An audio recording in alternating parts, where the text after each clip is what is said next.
Iran युद्ध में जिस तरह स्टेट ऑफ हॉर्मुज केंद्र में आया, जहां से दुनिया की 20% ऑयल और नेचुरल गैस होकर गुजरती है, तब से फ्यूल कॉस्ट में बढ़ोतरी देखी जा रही है और आगे भी प्राइसेस के बढ़ने की आशंका है, जिसकी वजह से दुनिया के अलग अलग देशों की सरकारें कुछ ऐसे कदम उठाते दिख रही हैं ताकि इन बढ़ती कीमतों का असर अर्थव्यवस्था और लोगों पर कम से कम पड़े। आइए जानते हैं अलग अलग देश इस संकट से कैसे निपट रहे हैं। सबसे पहले भारत की बात करते हैं, जहां बीबीसी संवाददाताओं ने अलग अलग राज्यों में लोगों से बात की और उन्होंने एलपीजी को लेकर असुविधा होने और सिलेंडर एजेंसीज द्वारा सही जवाब न देने की शिकायत की। वहीं पेट्रोलियम मंत्रालय ने 1 अप्रैल को प्रेस ब्रीफिंग में कहा है कि घरेलू स्तर पर एलपीजी प्रोडक्शन को बढ़ा दिया गया है ताकि रसोई में एलपीजी खपत में समस्या न हो।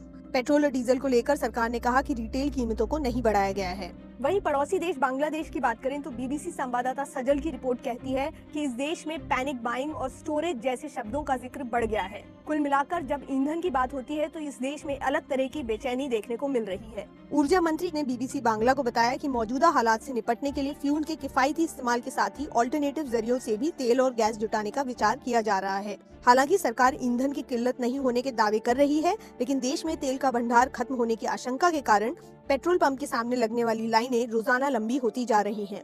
ईंधन के मुद्दे पर ग्राहकों और विक्रेताओं के बीच बहस और संघर्ष की शिकायतें भी लगातार सामने आ रही हैं।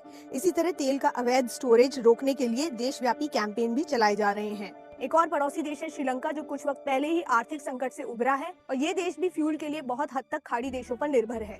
ईंधन की बचत के लिए श्रीलंका में सरकारी संस्थान जैसे स्कूल और कॉलेज में बुधवार को पब्लिक हॉलिडे डिक्लेयर किया गया है। इसके अलावा फ्यूल की राशनिंग भी कर दी गई है, जिसमें ड्राइवर्स हफ्ते में 15 लीटर और मोटरसाइकिल सवार 5 लीटर से ज्यादा फ्यूल नहीं भरवा सकते। फिर आता है एक और पड़ोसी देश थाईलैंड, जहां सरकार ने लोगों से अपने जैकेट निकालकर हल्के फुल्के कपड़े पहनने के लिए कहा है ताकि एसी को कम चलाया जा सके।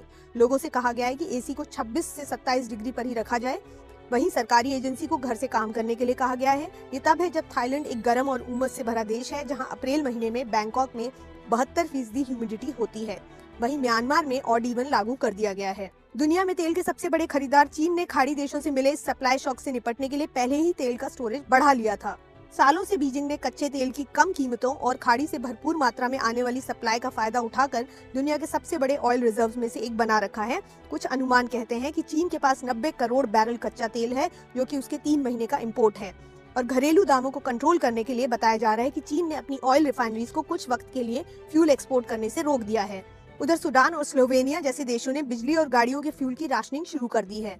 वहीं वियतनाम की सरकार ने लोगों से कहा है कि वो निजी कार का इस्तेमाल न करके कारपूलिंग या पब्लिक ट्रांसपोर्ट का इस्तेमाल करें और जरूरत न पड़े तो घर से बाहर न निकलें।